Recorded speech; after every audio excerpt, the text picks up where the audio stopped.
काय सांगू मला तर आता मी खूप शॉक झालेली आहे जे आपल्या देशात चाललंय.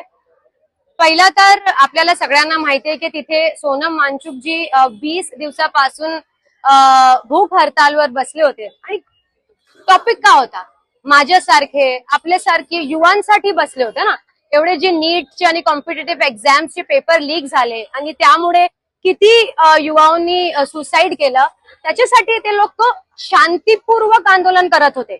बरोबर, कॉन्स्टिट्युशनल गाईडलाईन मध्ये राहून ते लोक आंदोलन करत होते. गव्हर्नमेंटने त्यांचे आंदोलनाला जाऊन काही डिस्कशन आणि नेगोसिएशन तर केलंच नाही. त्याच्या in spite of that, against that, what they did yesterday, forcefully सोनमजीला घेऊन गेले हॉस्पिटलला. दिस इज ही जी गोष्टी झाली आहे असंवैधानिक गोष्ट झाली आहे आणि आम्ही सगळे युथ आज एकत्रित झाले. कारण असं आहे की गव्हर्नमेंटला आता कळलं पाहिजे की तुम्ही असं, आम्ही आंदोलनकारी आहे, आंदोलन करून करून आम्ही तिथून आज यापर्यंत आले.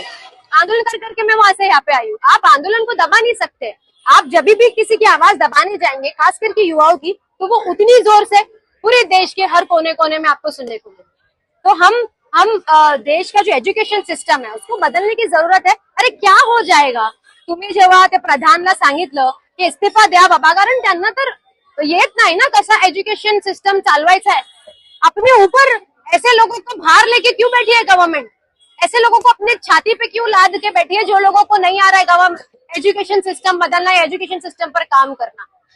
आणि अभिजित दिपके महाराष्ट्राचा मुलगा आहे तो. आम्ही पण महाराष्ट्रन आहे, मी स्वतः महाराष्ट्रन आहे. तर आम्हाला खूप वाईट वाटलं की तो मुलगा कॉन्स्टिट्युशनल गाईडलाईन मध्ये राहून शांतीपूर्वक आंदोलन करत आहे आणि त्याच्यावर तुम्ही दोनदा अटॅक करण्याचा प्रयत्न केला, फेसवर इंक टाकला आणि काय एकदा त्याच्यावर अटॅक करण्याचा पण प्रयत्न केलं.